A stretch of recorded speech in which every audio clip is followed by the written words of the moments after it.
This is the news at 10. Live from Channels Television. Reporting tonight, Melinda Akilami. Hello and welcome. Tonight, Nigeria's enduring cultural heritage on display in Katsina State as the Emirate Council and government hold a colorful Durbar to mark Edo Fitr. The Nigerian Bar Association and Committee for Defense of Human Rights condemn in strong terms the alleged assault of young women in the festival in Otoro Delta State, call it national embarrassment as the police arrest 11 more suspects. Bauchi State Governor Bala Mohammed dispels rumor or plans to move from the People's Democratic Party PDP to the All Progressives Congress APC. And the United States bomb on the ground missile sites belonging to Iran said it had degraded the country's ability to threaten Strait of Hormuz.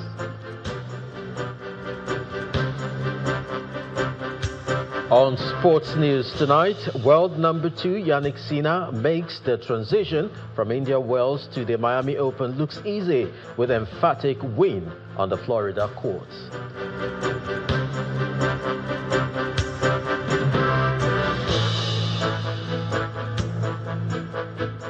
Nigeria's unique cultural heritage is on display once again in Katsina as the city hosts a colorful Durbar in the spirit of the Eid al-Fitr celebrations.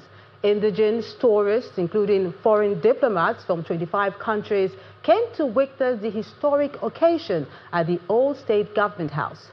With stunning regalia and masterful horsemanship, the festival is a vivid celebration of the community's deep traditional roots.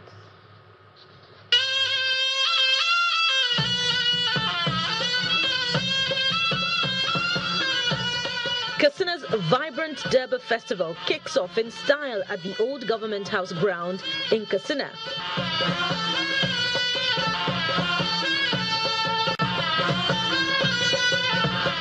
Leading the procession is the Emir of Katsina, with district heads and other title holders overseeing the horsemen who emerge in majestic colors.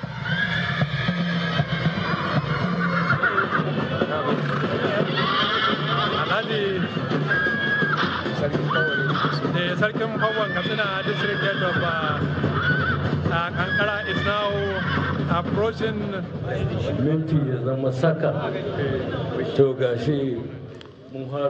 You are doing well, Your Excellency, and from our own part, we will continue to support you with advice to succeed in your administration. Please remind the President to ensure speedy completion of the long-existing Katsina-Kano Road and other federal road projects, including the famous historic Diko College.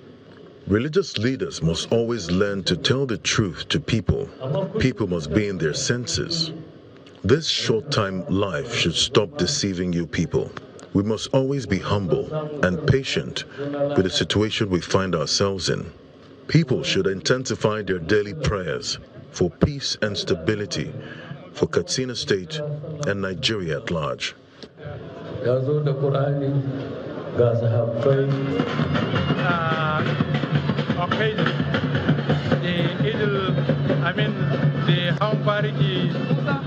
It's quite a delight to behold, and the state governor, Diko Rada, is excited about the ceremony.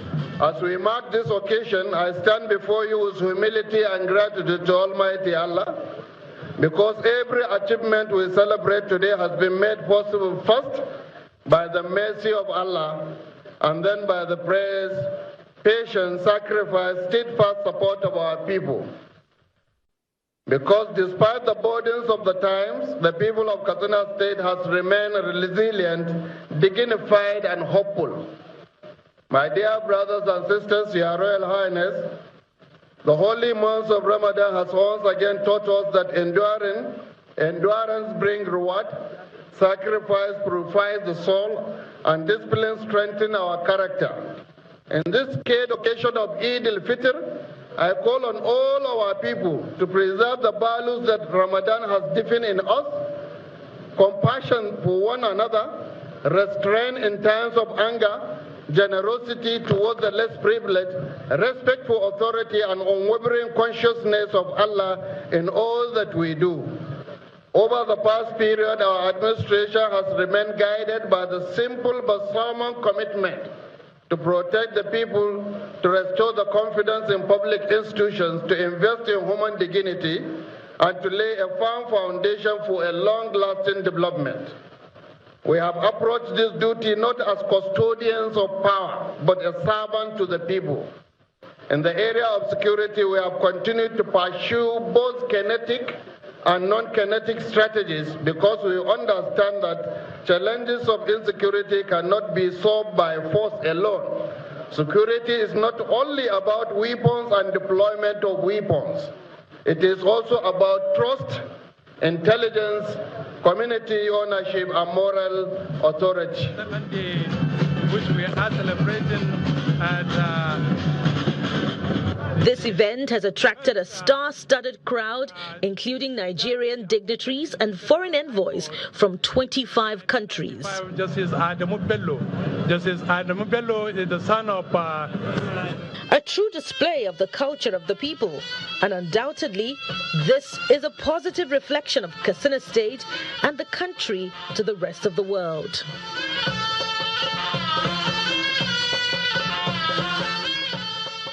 And down south in Edo State, the government has expressed commitment to drive sustainable development in critical sectors and infrastructure through the Shine Agenda. The governor, represented by his deputy, Mr. Dennis Idahosa, made this promise while receiving visitors who came to pay Sallah homage at the government house. Our correspondent, Jessica Olugusere, has this report. Muslim faithful from across Edo State have gathered at the government house in Benin City, the Edo State capital, to pay Sallah homage to Governor Monday Ukwewolo as they celebrate Eid al-Fitr. We pray that Allah subhanahu wa ta'ala, that Allah will accept our fast. The chief imam of Benin Central Mosque commends the state government's development efforts, calling for more focus on power, security and environmental sanitation. He also condemns perpetrators of crime around the country, warning them to desist. I would like to use the opportunity to appeal to those fellows, those who engage in acrimonious tendencies like terrorism, kidnapping, killing and raping of women and young girls. They should please desist from such evil acts which has led to the death of millions of innocent lives and destructions of properties worth billions of naira. The secretary to the state government encourages Muslims to apply Ramadan lessons of love and kindness and more beyond the season. We must carry those lessons and those values we learned during the fasting period going forward into the coming months, so that we'll continue to be positive agents of change in our communities. We'll continue to spread the spirit of brotherhood. We'll continue to spread the spirit of charity and of love.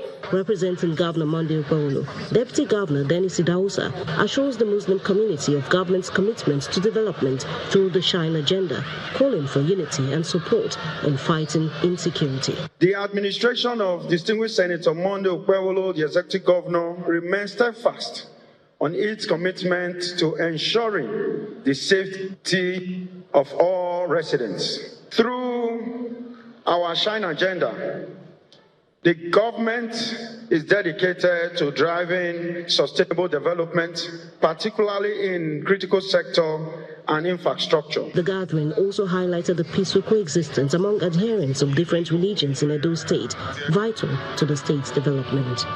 Jessica Olugusere, Channels Television News. To politics now. One of the governors still left in the People's Democratic Party, that's Bauchi State Governor Bala Mohammed, has dispelled rumors that he plans to leave the PDP for the All Progressives Congress APC. He was speaking to journalists in Bauchi State ahead of plans for the 2027 general elections. There had been rumors that I had joined the APC. I have not joined anywhere. We are where we are, but certainly we have problems with our party, and the problems are not insurmountable. We wish every political party well.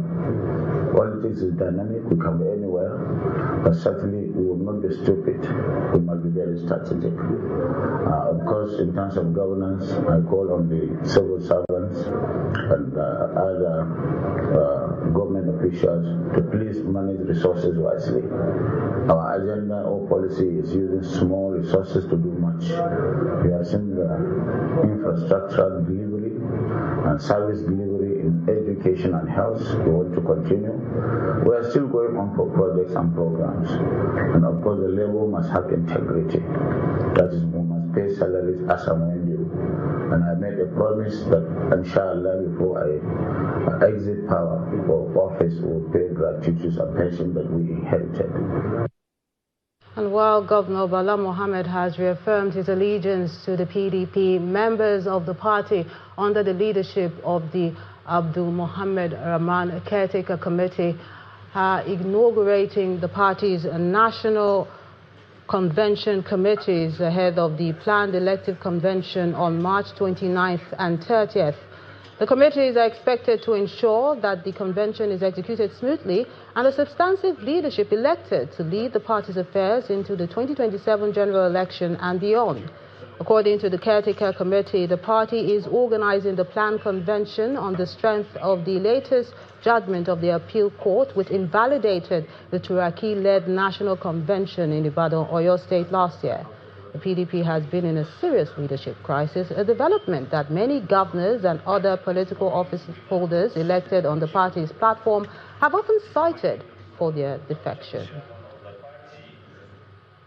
In Abia State, the governor, Alex Oti, is holding conversations with Southeast and South-South Traditional Rulers Council to ensure that peace continues to prevail in the region. At the meeting, the Traditional Rulers Council appealed to the president to pardon the leader of the indigenous people of Biafra, Nnamdi Kanu.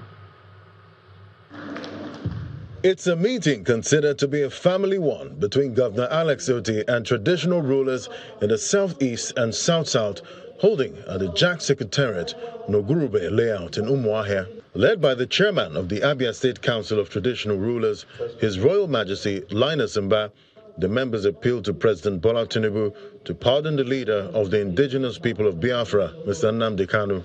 Let me congratulate the Secretary of the Council, especially Royal Majesty, for telling the president to release our son, Nnamdi Kanu.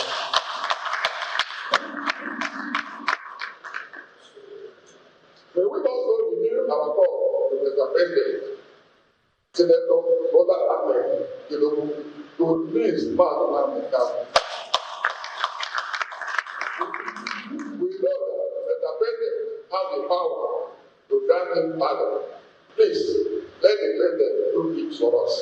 Responding, Governor Oti calls for unity, justice, fairness, and collaboration among leaders across the region, emphasizing that collective effort remains the path to sustainable development. So anytime you are given an opportunity to lead people, it's a gift from God, and you should not disappoint God. One of the major things, we may not have done it very, very well, but we continue to improve is justice. And there's nothing to take away from this my small talk this morning or this afternoon. It's justice. If you are in a position to dispense justice, please do. And all of us are in positions, particularly in this room. And what is justice? Fairness is sacred.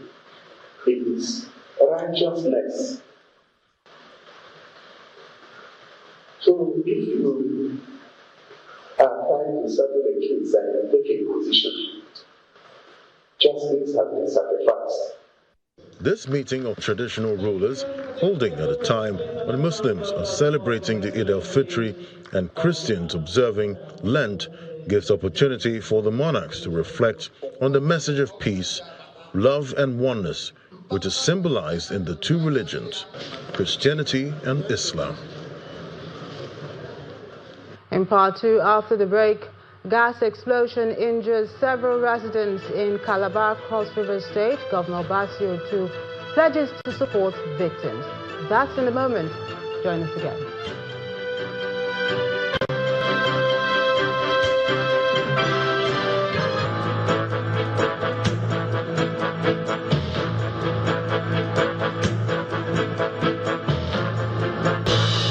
And Committee for the Defense of Human Rights condemned the alleged assaults of young women in a festival in Ozoro Delta State as the police arrest 11 more suspects. Bauchi State Governor Bala Mohammed dispels rumor or plans to move from the PDP to APC.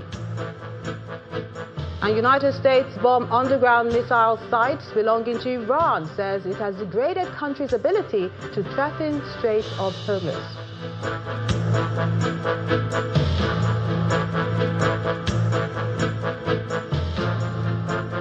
More reactions have been pouring in regarding the assault of women during a traditional festival in Ozoro Delta State.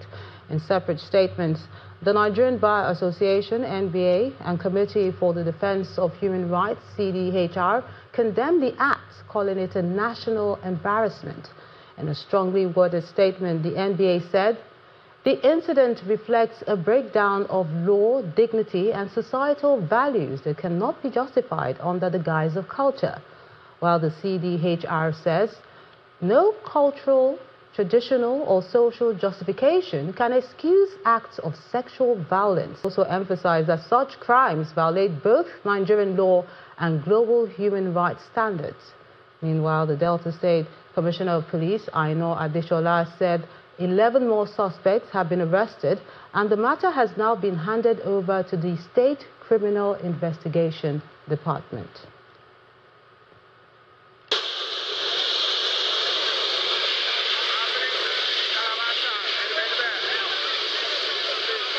About 50 people have been hospitalized following a gas station explosion at the Edibe area of Calabar South local government area in Cross River State. The explosion, which occurred at a filling station, caused widespread panic as a loud blast was heard across the area, and the impact left a trail of destruction within the vicinity. The governor, Basio too, who visited the scene to assess the level of damage, assured the victims of full medical treatment at no cost and intervention to support residents who lost properties. What I've seen here is shocking. It's a huge, huge, huge damage. I know very well this kind of facility should not be in a residential area, but unfortunately, this one is here. I believe that things have to be done to safeguard this kind of occurrences the next time. But we have several casualties now in the hospital, and we also have people's houses that are damaged. I think government is going to do something about it very quickly. We will take care. In fact, we are saying free medical treatment for all those who have had issues here, and then we'll look at issues of compensation to see how people can get back to their lives as quickly as possible. Some natives of Bonny Kingdom in River State are raising concern over what they describe as an attempt by upstream oil companies to expand the right-of-way of an existing pipeline in the area. Members of the Gombe House say the pipeline, now operated by Renaissance Energies, is tied to a 1968 agreement and are alarmed that properties are allegedly being demolished in a bid to extend that corridor. Our correspondent Charles Okurum, who visited Bonny, has this report. Bonny Island in River State stands as one of Nigeria's foremost oil and gas hubs. Its landscape defined by a network of critical energy infrastructure. Dating back to 1964, Shell Petroleum Development Company established its terminal here, laying pipelines across sections of the island under a right-of-way agreement with host communities, including the Gombe House, one of Bonny's prominent ruling families. For decades, that agreement appeared to hold without disputes, but residents say that changed last year. Bulldozers, they allege, began moving in, pulling down fences and marking properties situated along the pipeline corridor. Among the affected structures is the fence of Bonny National Grammar School. The head of the Danjumbo family, Clinton Danjumbo, says the development has come as a shock to the community. This is the development plan for this place. It predates the 1978 Land Use Act. This development plan shows you exactly where this pipeline runs. And then the houses, the way we also allocated houses to people outside of the pipeline. So this line you're seeing here is the pipeline. That's why it's written here, Shell Pipeline, Shell BP Pipeline. So it runs here. We know exactly what we have given them. And then this again are also, this is Bonny Government School. This is a 1964 document. This document was done in 1964. This whole plan, 1964. Then Bonny National Grammar School is here. Everything has been planned. And so when on earth did this place belong, when did the pipeline move from where it should be originally to other people's properties, that this destruction would happen here? A visit to the community reveals visible signs of disruption, buildings marked for demolition, and sections of the school left exposed after its perimeter fence was brought down. Some residents recount how the events unfolded. NNPC wrote to us that they want to destroy our fence and reroute the pipelines. We just came to school one day and we saw their facilities and they started scattering the fence. So at the end of the day, some of us were paid. Argument came up and all the rest of them, but threatening was also made that if we didn't collect the money, they would just come and bring down the building. Chief Danjumbo says the matter has now taken a legal turn, with the family seeking redress in court. I've taken an action to take Renaissance to court. We're in court, on this matter.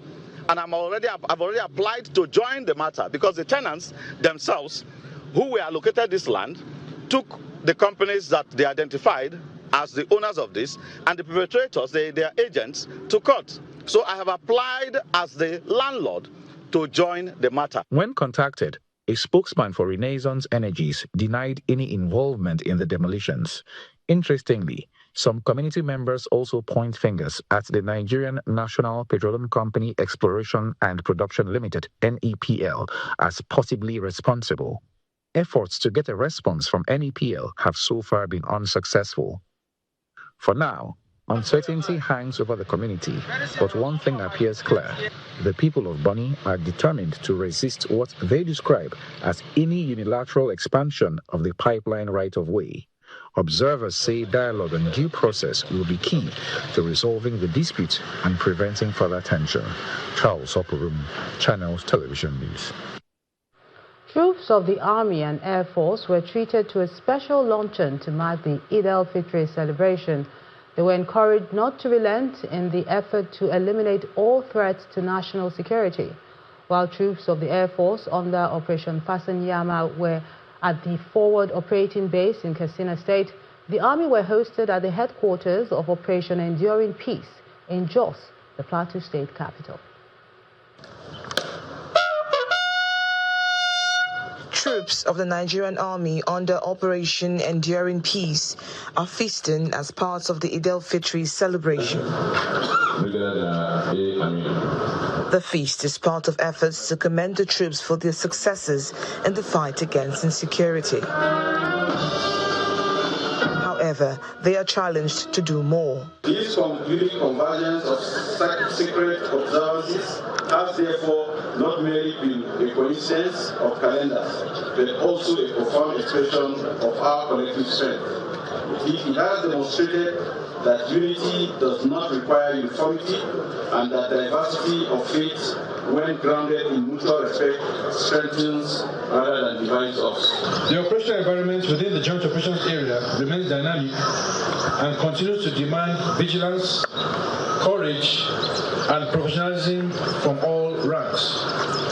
Recently, troops on fighting patrol made contact with troops at Wankavi with terrorists at Wanka village in Kanan local government area of Plateau State, leading to a fierce firefight.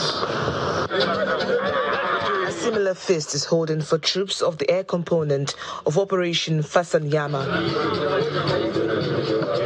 A similar feast is holding for troops of the air component of Operation Fasanyama Sector 2 at the 213 Forward Operation Base in Katsina State. The troops were urged to keep their eyes on the balls to sustain the gain in the fight against insecurity. This luncheon provides an opportunity to share, unwind, and appreciate one another for the self-discipline in line with the spirit of Eid Mubarak. This rejuvenates the force towards the attainment of greater objectives ahead. In this regard, the leadership of the armed forces remains dedicated to providing you all with the best tools and environment possible. In this festive atmosphere, we pause to acknowledge the incredible sacrifices made by our personnel, many of whom are deployed far from their families during this special season. It is because of their unwavering commitment, bravery, and selflessness that peace and stability are returning to Katsina State and the wider Northwest region. The event aims to boost the morale of the troops who could not be with their families to celebrate the festivities. Staying in the north, residents of Maiduguri, the Bonny State capital, are still cautious of their movements in the city following the multiple bomb explosions which claimed at least 25 lives. Those who spoke to Channels Television expressed fear, though they acknowledged the efforts of the military in ensuring calm in the area. Maiduguri, the capital of Borno State, is recovering from the triple bomb explosion that rocked the city and that appears to dampen the Eid al-Fitr celebration. Security has been beefed up across the city with the deployment of security personnel in different parts of the city to ensure a hitch-free celebration.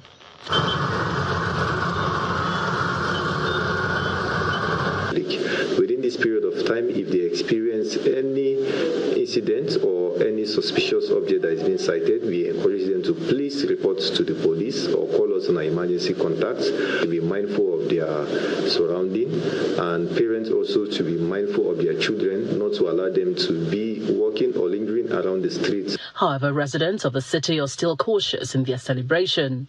Some had observed the Eid prayers indoors. What has happened, but what we are going around us within the city, people have fear, but we just try to call on government to put eye on all the gatherings. Actually, humanly, I may say yes, but notwithstanding, knowing fully that the government are trying their level best to see that people are safe.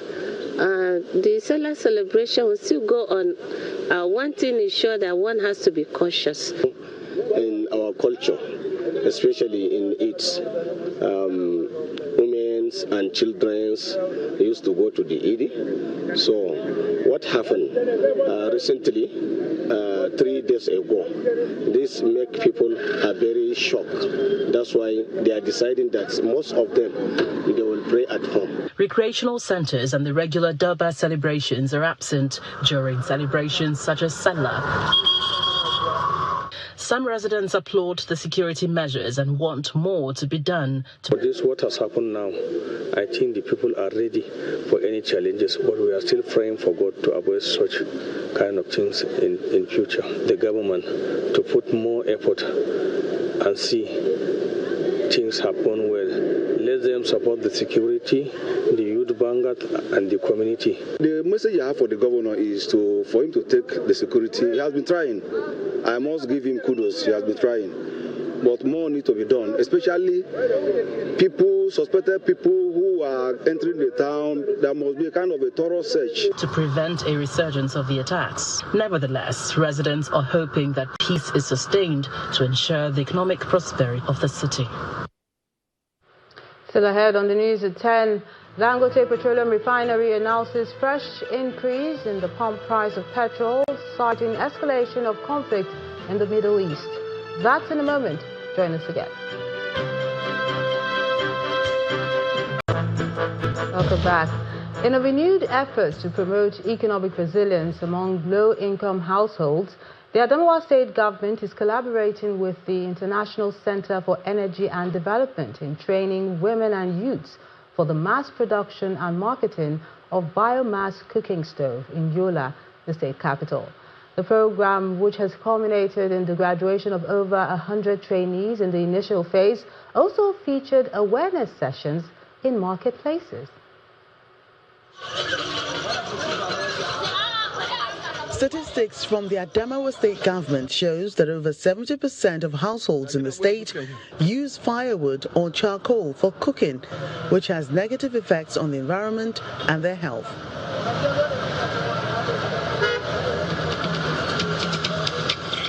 The state government is set to correct this in collaboration with the International Center for Energy, Environment and Development, ICED, supported by the Catholic Agency for Overseas Development.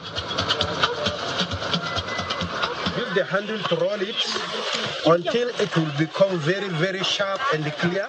They've already trained over 100 women and youths in the state in the production of cleaner and cost-effective biomass cooking stoves.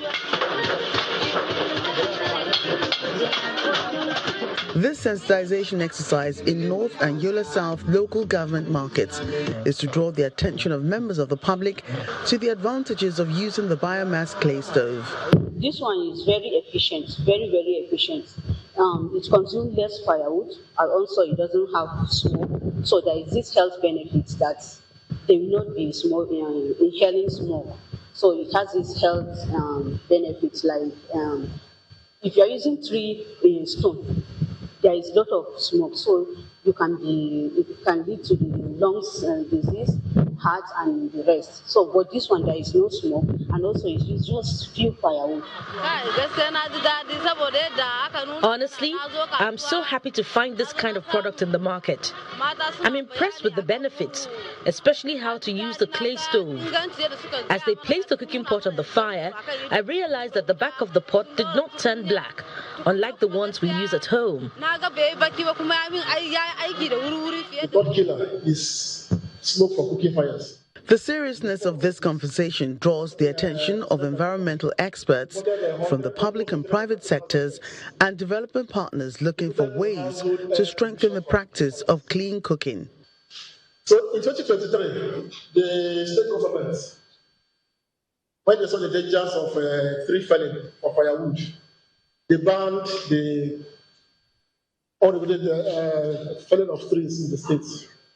The agricultural production has been affected by the impact of the climate change, and it's the rural people that feed all these things. So I'm very sure this is a very good opportunity for them to accept and make a change. The participants are expected to further carry out more sensitization of the benefits of the biomass stove, while more people from the rural areas are scheduled for the training. Gombe State has been described as a model for effective implementation of World Bank development projects in Nigeria. This commendation comes from the World Bank Country Director in Nigeria, Mr. Matthew Verghese, during an official visit to the state. He praised the leadership of Governor Inuwa Yahaya for driving impactful and sustainable development initiatives. Governor Inuwa Yahaya welcomes the World Bank team led by Mr. Matthew Verghese into the executive chamber of the Government House for an engagement to weigh the performance of 13 key World Bank projects. After a careful review of the programs, the World Bank commends the active involvement of Governor Inuwa Yahaya, affirming that Gombe State is setting the pace in the implementation of donor-funded projects. The performance is as good the performance is as good or better in Gombe than in many others. Now, the one common factor, Excellency, in high performance that we see is the engagement of the governor. Where the governors are looking after the states, we see the projects performing. I'm happy to say that in his response, Governor Yahaya proudly announces that Gombe State is making huge progress in the area of infrastructure development, despite limited federal allocation and ranking amongst the poorest states in Nigeria. He says the state leverages donor support to deliver life-changing results in about 13 World Bank projects, including Acrisol, Surwash, Agile, and El-Press, that directly impact citizens. I'm happy to say that you've seen for yourselves. I wish you'd be here again to go around and see how deep and how impactful the projects you have been to the people of Gombe State. You have no other option, because you mentioned that there are poor states. Gombe is among the poor states in Nigeria. In terms of the allocation from the federation account, we are almost around 35, 36 out of the 36 states. But yes, with the support that we have been getting, we've been able to do a lot. Part of which you are going to see, you'll see how people really appreciate what you are doing. We are making effort to ensure sustainability and and expansion. Shortly after the indoor visit, Governor Yahaya leads the World Bank team on a tour of several roads and gully control projects.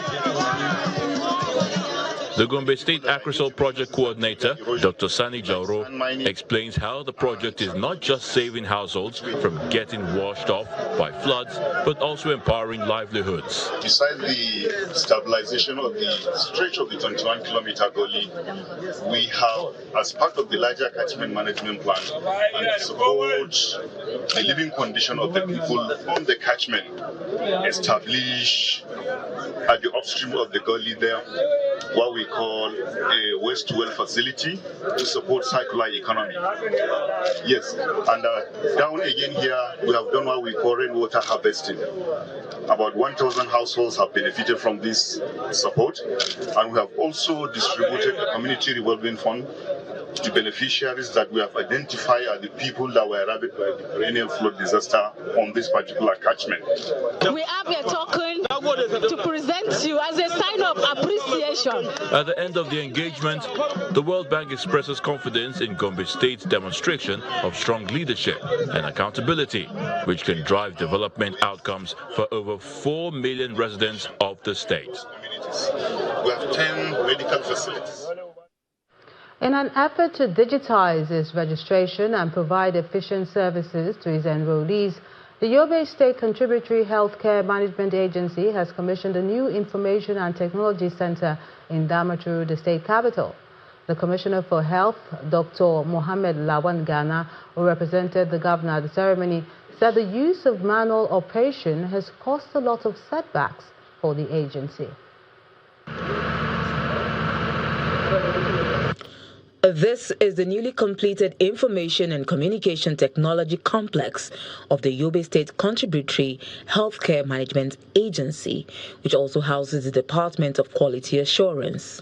The ICT Center, equipped with state-of-the-art computers and digital facilities, is designed to enhance the agency's operations and provide easier access to services for enrollees. Commissioner for Health, Dr. Mohammed Lawan Ghana, is here alongside other healthcare professionals for the commissioning. The Executive Secretary of the agency explains the rationale behind the project. The previous, in our old building, Yochuma and Yoduma are housed in the same structure, whereby Yochuma is occupying only 22 offices, and we felt that it's good for us to have additional offices, for us to accommodate the additional staff in the agency.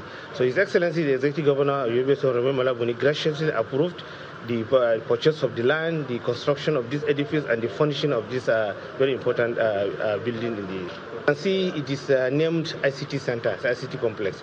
This edifice is housing the ICT department and also the Standard and Quality Assurance department. What the ICT department does is that the ICT is the custodian of the database of the agency. The ICT is the department responsible for registration of enrollees and under the scheme. And the department is the department responsible for them to be housed all our data, our primary data and our secondary data. The manual operations had been a major setback for the agency, especially with over 3,000 enrollees already captured under the formal sector program. It is very obvious that with the growth of the agency and the increasing sophistication, there is need to actually further enhance the digitalization of the agency as well as, of course, all the schemes. So floating this ICT center will go a long way in supporting the agency to be able to, carry out the activities to make it more effective and more efficient. Manual systems, we all know, cause a lot of delay, which have also contributed to a lot of outcries from the public. But with the digitalization now, there will be great reduction in all the complaints because instantly people will receive the services that are needed for them to benefit from what they have enrolled for. With the commissioning of the new ICT Center, it is expected that more beneficiaries will access the agency's services, bringing relief to citizens through affordable healthcare delivery. More than before, there's an urgent need for power sector reforms in the country as it still remains the key to unlocking the economy. This is the view of the keynote speaker, Mr. Bismarck Rwani, at the 2026 RCCG Economic Summit held at the Christ the Lord Parish of the Redeemed Christian Church of God, RCCG Lagos Province 20.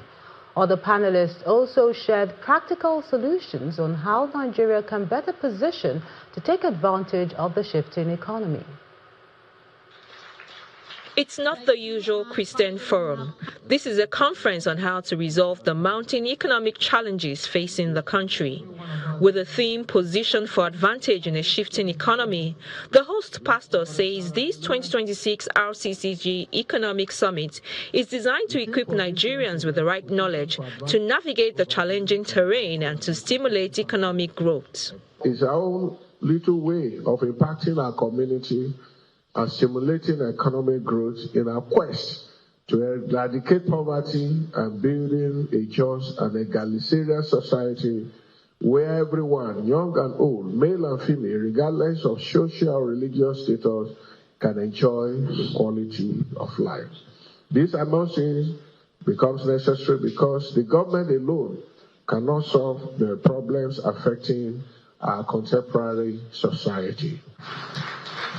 The keynote speaker for the summit, foremost economist Bismarck Rwani, traces the timeline of the 2026 Iran war and the economic effects, particularly on Nigeria. I would like you to understand, what is this conflict about? Is it for the control of oil? Is it for the dominance of the world? Is it for changing the trajectory of economic movement? But it has an impact on what we do and how it affects everybody here. We are no longer fringe players. Everybody is affected. With the uncertainty about how long the conflict will last, he harps on the need for the economic productivity in Nigeria to urgently increase, driven largely by the power sector. Power sector reforms is a must. If you don't do anything about this, all you have is a pipe dream and wishful thinking. Why is it so? Power affects productivity of companies, but more than anything else, the small and medium-scale enterprises depend on power, and they are now buying diesel and petrol at significantly higher prices. Please note this, that every 1,000 megawatt increase in power supply leads to about 0.2% increase in GDP. Leading professional experts also provided participants with insights and strategies on how to position to navigate the shifting times. Unfortunately, the world does not treat you as you want to be treated. The world does not give you what you want. The world gives you who you are. So you need an identity shift. Career professionals negotiate your salary. Fuel has gone up. Many things are going up. Value promotion will flow to those who provide more value. The consensus from the discussions is that Nigeria must also prioritize investments in agriculture, manufacturing, fintech, human capital and infrastructure to unlock new growth opportunities that benefit all Nigerians. Shola Shoyeli, Channels Television News. Dangote Petroleum Refinery has announced another increase in the price of petrol, citing escalating geopolitical tensions. In a notice sent to marketers, Africa's biggest refinery explains that its ex-depot price has increased by 17 naira from 1,175 naira to 1,245 naira per litre. According to the refinery, the new pricing regime will take effect from midnight of today, that's March the 21st. The latest adjustment is expected to ripple across the downstream sector, with pump prices likely to rise in the coming days as marketers pass on the increased costs to consumers. This development comes amid heightened global uncertainty driven by ongoing tensions in key oil-producing regions. Now, on the international scene, thousands of people in Hawaii have been asked to evacuate their homes as the United States suffered its worst flooding in decades. According to the mayor of Honolulu, it's the second severe storm in the last week, causing damage that could exceed $1 billion, with more than 230 people being rescued so far. Heavy rains continue to fall into the early hours of this morning. The authorities also warned that a dam in Oku, which is the country's most populous island, was at risk of collapse and urged residents to stay safe and take the storm seriously. At least 47 people have been injured as Iran struck the southern Israeli city of Dimona with a target missile.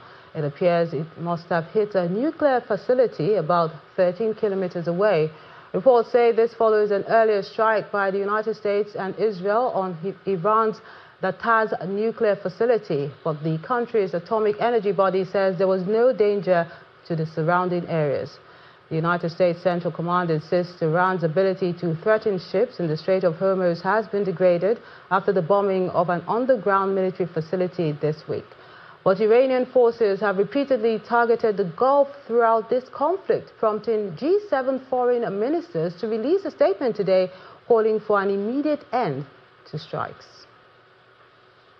A U.S. federal judge has blocked the Department of Defense's policy on how journalists access the Pentagon, finding that it violates the First and Fifth Amendments of the Constitution.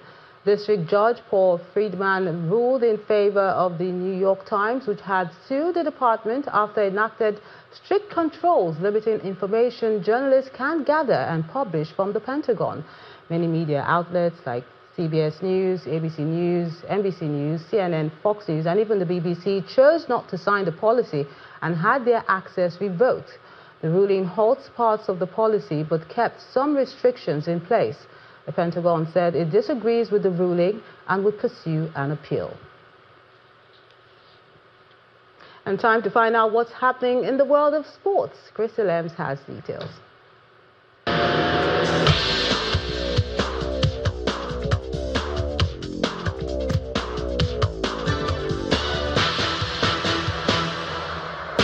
Next season.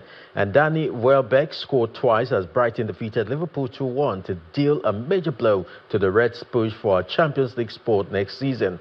A goal in each half from the 35-year-old gave the Seagulls a fourth win in 5 matches, keeping alive their own hopes of European football next season. Fulham moved within 5 points of Liverpool after coming from behind to outclass relegated-bound Burnley 3-1. Zian Fleming gave the Claret a shock lead at the Craven Cottage, but Fulham hit back through Joshua King and Harry Wilson before Raul Jimenez sealed victory in stoppage time. And Barcelona have been handed double injury boost after Joan Garcia and Eric Garcia have been confirmed to be available for Sunday's La Liga clash with Rayo Vallecano at Camp Nou. Both players were forced off during the win over Newcastle United in the Champions League on Wednesday, and there has been fears that the pair could be sidelined until after the upcoming international break. However, the duo have been cleared to be involved on Sunday. Mike Hamano scored the only goal as Japan battled past Australia to clinch a third Women's Asian Cup title today in front of a record-breaking crowd in Sydney. Hamano hit a stunning long-range strike in the 17th minute at Stadium Australia to break Australian hearts and add to their continental crowns from 2014 and 2018. Alana Kennedy almost pulled off a late equalizer, but Japan were rock solid and clung to the win. The Asian Cup doubled as qualifying for the World Cup in Brazil next year, with Japan, Australia, South Korea, China, and North Korea, as well as the Philippines, all punching their tickets. Australia 1-0 in Sydney to secure a third title and become the 2026 AFC Women's Asian Cup champions. That sports is back to you, Melinda.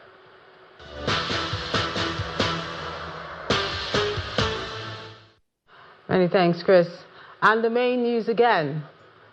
Nigeria's enduring cultural heritage on display in Katsina State as the Emirate Council and the government hold a colorful Durbar to mark Eid al-Fitr.